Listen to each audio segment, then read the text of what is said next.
All right, ladies and gentlemen, welcome to Season 7, Episode 2 of Crunchtime. No Resprit today because he's a baller at golf, so unfortunately we'll be without his services today. But we have my man Dylan Walton on my right, and then making his Crunchtime debut is Mr. Trey Whiteowl. Little clap and applause for him. We will say we have not released the first episode of Role Players. We haven't put it on YouTube, so technically this is not his first taste of on air, but this is his first Crunchtime on air. Yep. Trey White, welcome to the show, man. Welcome. Yeah, I'm glad to be here.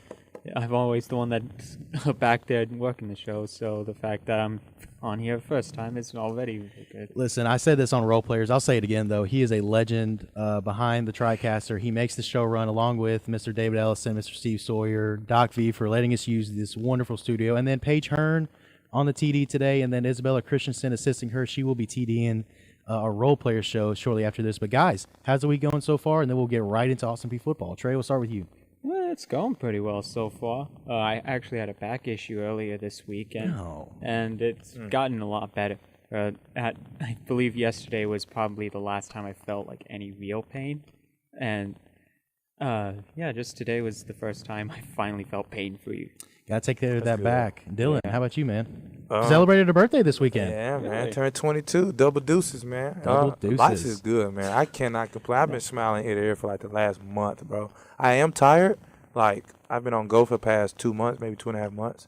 So I'm looking forward to fall break and get some me time, lay down, relax, get back to working out regularly. Well, Yeah, no, life's good. No doubt, man. I mean, it's been going good for me. School's been going good. Trying to stay on schedule. You know, kind of got a little bit behind this past weekend. I had to, unfortunately, do some schoolwork on Saturday, the holy day of college football, but we got it done. My mom had her birthday Sunday, so shout out to Mama Hunt. Happy birthday, Mama. She'll see this episode, so shout out to her as well. But we'll get it right to it, guys.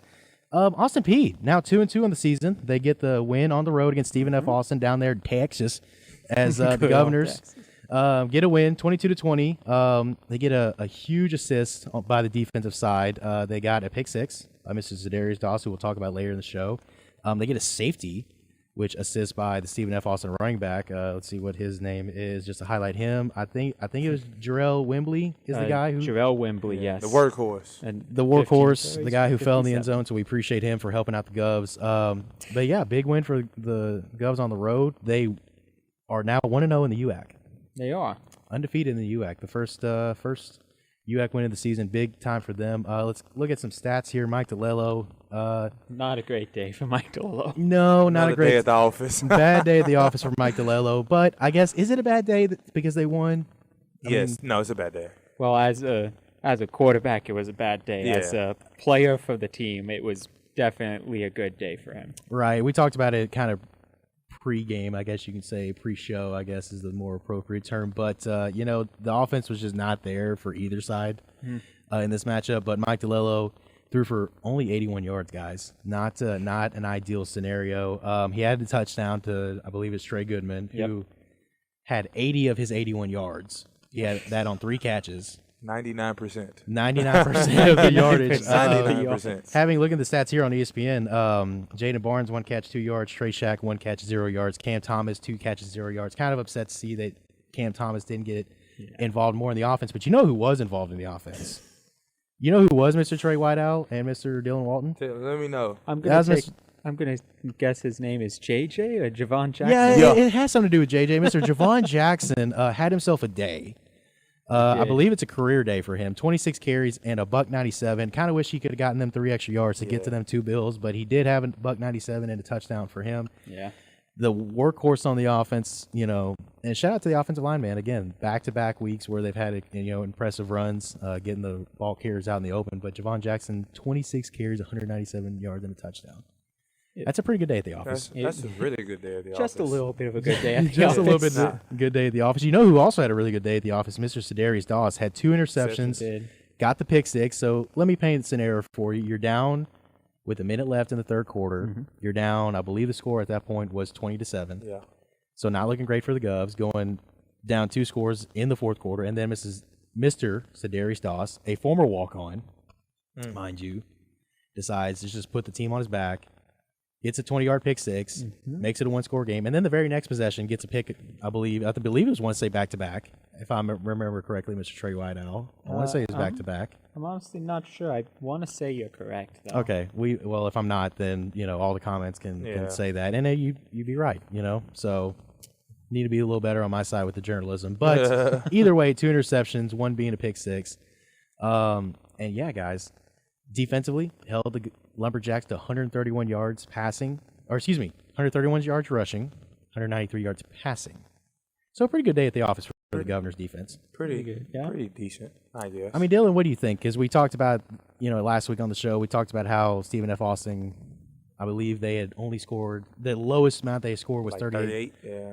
And you held them to 20. What do you think about that, defensively going into? Defensively, I would say, like we was talking pre-show or whatever, we starting to find a rhythm.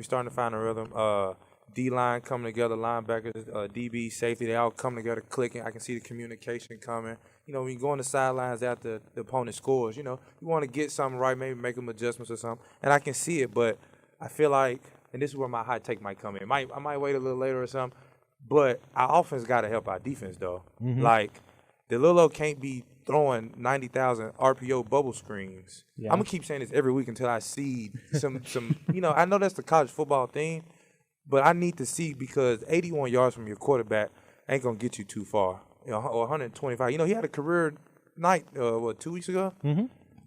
Yeah. I appreciate that on the way out. As a senior, I appreciate that. But we need more. We expect us to be a whole lot better this season. Offensively, we've been kind of mediocre. But the run has been working for us. Steve, 4 games? Yeah, 4 games. We 2 and 2. 4 games in. Far. Trey, what's your thoughts on it? Because I can tell you kind of want to get going on this. What do you think about the increase we see in the defense from week 1 to now, and then the offense? We kind of get a glimpse of it. ETSU 63 points, but then Mike DeLillo comes out, 2 picks, 80 yards. Not a great performance. What are your thoughts on that, Mr. Trey Whiteout? Well, honestly, I want to point out the defense because like you both kind of implied, the defense just stepped up extremely well, and this was the first time so far this season that Stephen F. Austin has actually been held to under 30 points in a game. Mm-hmm. Like, they scored 30 against Troy, 38 against Alcorn State, then 41 against Northern State.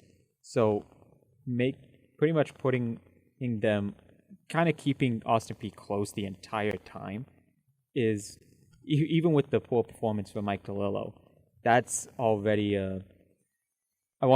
it's kind of like kind of shows that you don't have to have this high-powered offense like you did the last game against ETSU, where they put 63 points up on the board. Mm-hmm. They end up just kind of a mediocre day at the office. It's a whole for the offense, but a fantastic day as a whole from the defense. You know what the term we're looking for, gentlemen? It's complimentary football.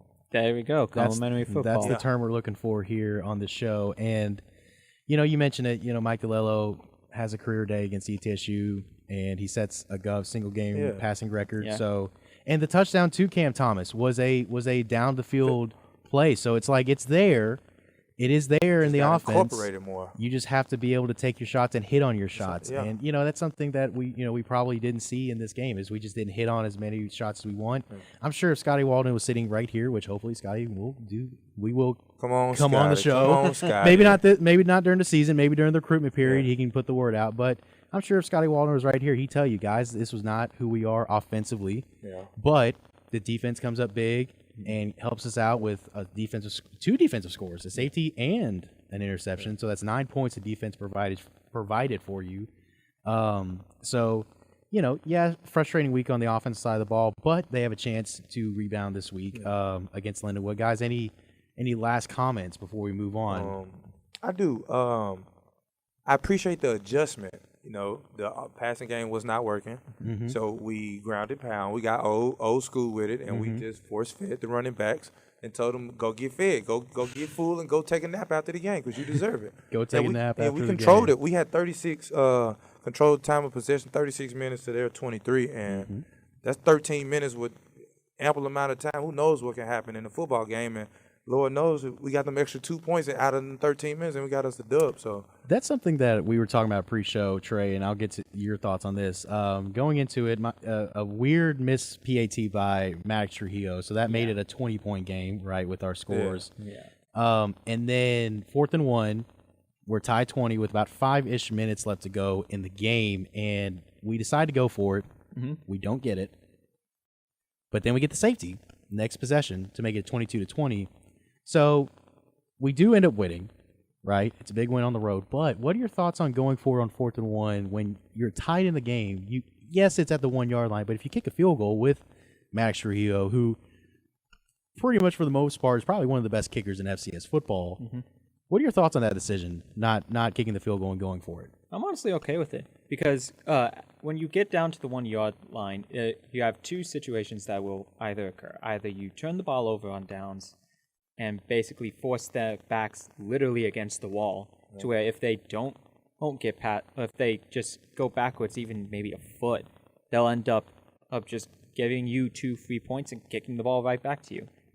But if you go for it and make it, that's still 7 points on the board, and they get the ball back. So let's put it like this: Would you as a fan say, "Hey, you go down, not be able to get to the not be able to get at a touchdown immediately on the first 3 plays, and be frustrated when your head coach pulls out your offense because he doesn't trust that your offense can't get 1 yard against the other team."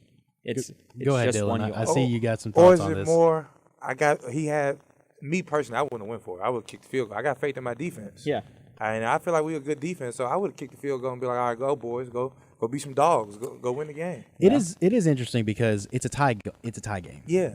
Because to me, the way I look at it is, and again, we're not the ones making this decision. It's Scotty Walden, and there's 1,000 things going through his mind. And he is a very aggressive person, right? Yeah. He, Tennessee game, we saw he went for it on his own 20-yard line against the Vols. Yep.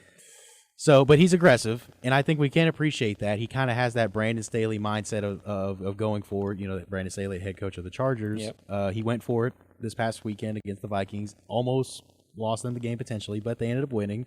Yes, and the defense bailed them out. The defense bailed them out, and it's kind of a similar scenario because, like you said, I do see where you're coming from saying, hey, guys, they got to go 99 yards to score a touchdown. But, granted, you also got to think about this.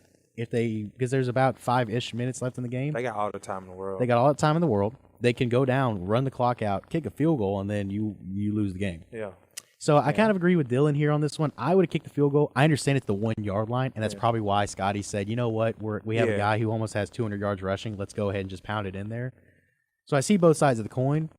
But if you're in a tied ball game and you're trying to win the game, let's just go ahead and get the points. And it's in the conference. And it's a conference game. That's got to go into the mindset. Yeah. But I'm just going to say maybe 2 other things to kind of push in. If you don't get it, you pretty much know exactly what they're going to run immediately. Facts. They're not going to pass the ball all in the end zone on the first down unless they're really trying to trick you. Unless they got some guts. Yeah. And then the second one is it's at Stephen F. Austin. So so while you can trust in your defense, sometimes most of the time, home crowd. Yep, the home crowd gets in effect. Your team will start to get more kind of like hyped up, energized as the game continues. And if you make a stop there, only allowing a field goal, what's to say that they end up with more than 20 yards of space at minimum here? And with the home crowd and the feeling. Exactly. Here we go, boys. It is true, man. I mean, this is what football's all about. It's all about the if and the buts and the can and the nuts, and we'd all have a Merry Christmas to finish that quote. But we're going to move on here to their next game against Lindenwood. And first of all, before we move on, let's do the social media reader. Yep. If you are on social media, which granted we all are today. 2023. It's 2023. Pretty much everyone is. Go follow us on Instagram, Twitter, now X. Find us on Podbean. And, just show some love to Crunchtime. We're going to be interacting there all throughout the season, talking about the Govs, talking about other sports, which we'll get into the next show about the Damian Lillard trade. I don't know if we had that on our social media, but we probably should if we don't. But, guys, we'll move on to Lindenwood as the Govs play a OVC team, formerly the Govs of the OVC, now in the UAC. except for everybody else is in the ASUN. ASUN UAC, it's just all confusing. It's a bunch of letters. Not for real. On the screen, and that's a lot for me to be able to remember. But they will now go back into the OVC and play Lindenwood, who recently just joined. I believe it's 2022 was their first official season as the OVC conference champions or whatever the OVC calls themselves nowadays. They will go on the road. And I kind of want to talk about this. Lindenwood being a former Division II team that joined the OVC in 2022. They have wins over a Division III program, Wisconsin at Stevens Point. Never heard of them before. Probably never hear them about them ever again. And Western Illinois, they did get a big win over Western Illinois. So they are 2-2 in the season along with the Govs.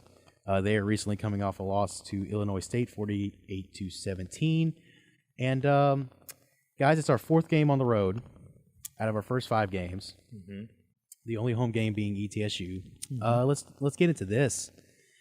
Psychologically, what do you think that's doing to the team that you constantly having to get on a bus or a plane to go play somebody when your own bed is just sitting right there waiting for you to sit? I mean, they to be fair, they do say the team hotel for home games as well, but still, you're for real? Yep. Oh, okay. I didn't know that. I didn't know that. Pretty much everybody does that. Well, I knew. Like big powerhouse, but I didn't think. Oh yeah, well, hey, we're running this like a Power 5 program. Okay, we trying. We're doing our thing. Okay. We're doing our thing, but even still, you don't have to get on a plane or a bus and travel for hours on end. That takes a toll on your body, mentally and physically. So, Dylan, I'll get your thoughts here first. What are your thoughts on that? Playing first on 4 on the 5 on the road. Shout out to my teacher. Teaches me all about the psychological things of an athlete. And what teacher would that be? Dr. Steinberg, HHP. So shout out to him. I really enjoyed all his classes. But that's taxing, man. When you drive all day just going anywhere, going from Clarksville to, I'd say Memphis, that's 3-4 hours. Mm-hmm. That's taxing. I'd be ready to get into bed.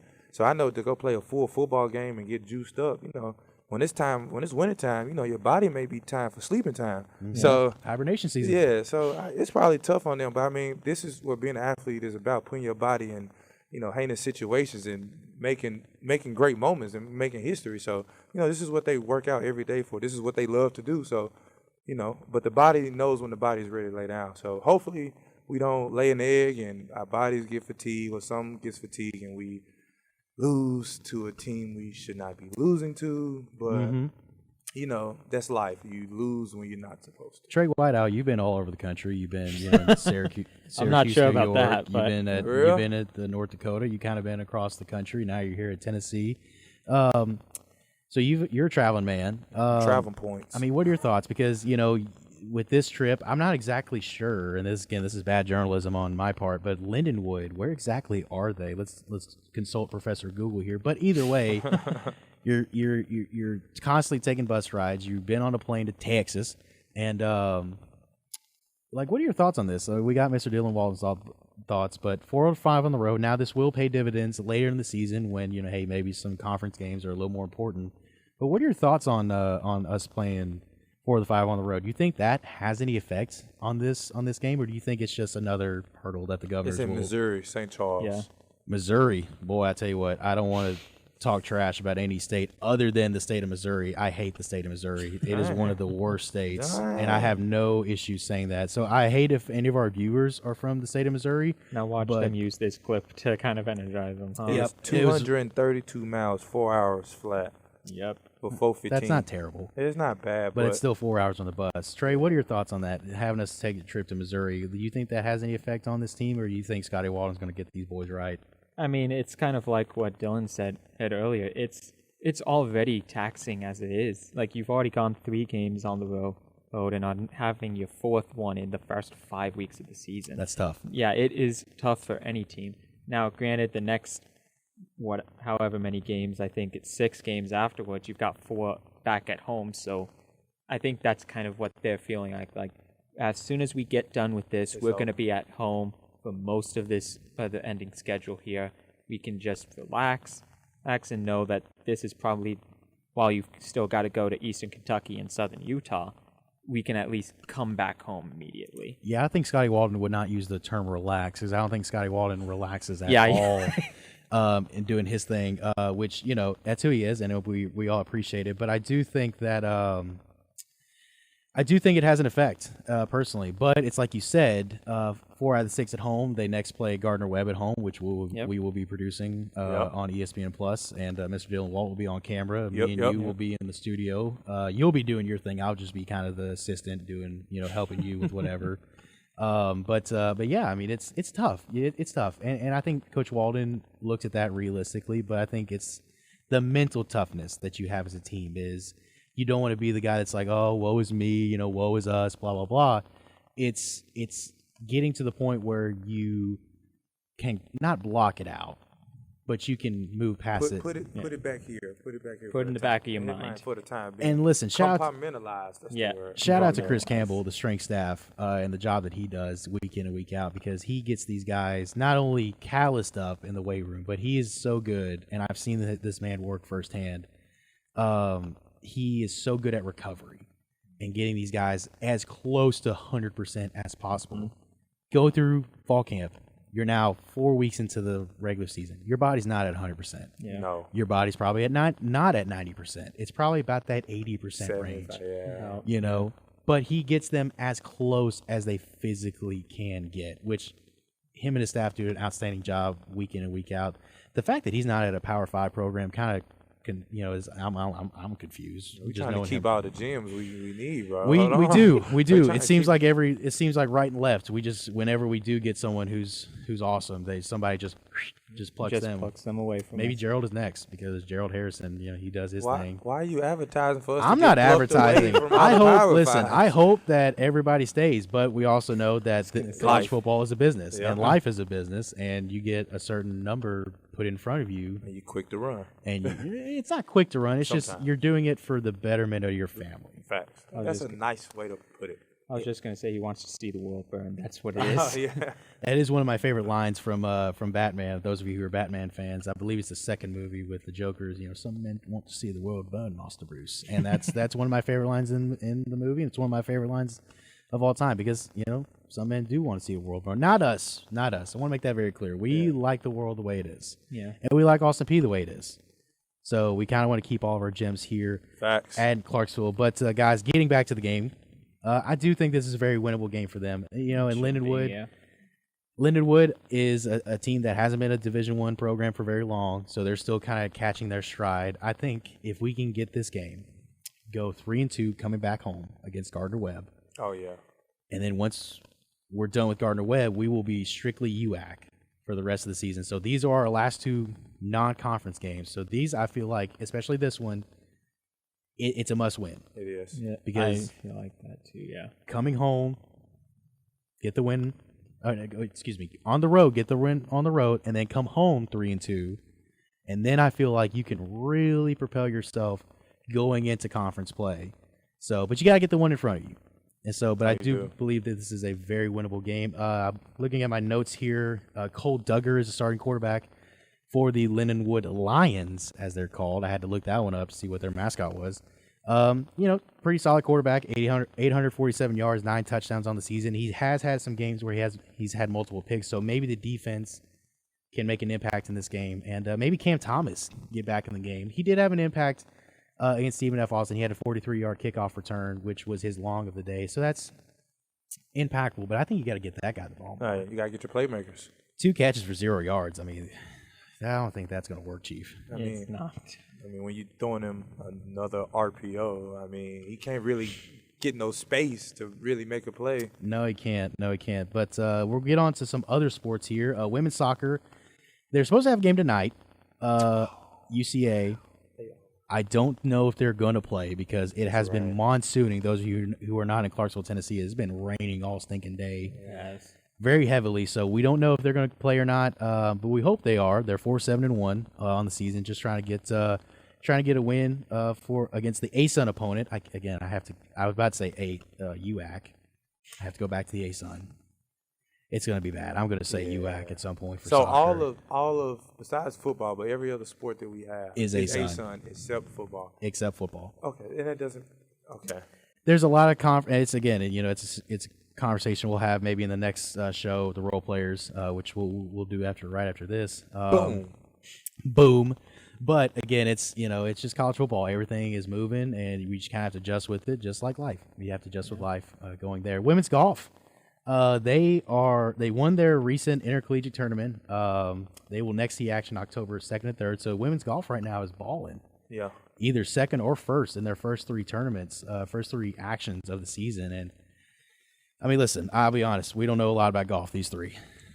That's a Reese-Sprint conversation. Reese taught me a little bit today. We had a 2-hour conversation. I learned a 3-wood today. Learned what? I don't know what that is. It's a type of stick, the club, iron, whatever it's called. It's a type of stick. I think they're all types of stick. Well, I'd say clubs because they're made of metal. Oh yeah, type of club, and we talked about elevation and par, and I understand par now. I'm going to the match game set. I don't know what it's called. Yeah, I don't know. October 2nd? Yeah, it's a Monday. It's 8 to 5. I'm not getting up at 8. I will be there like lunchtime.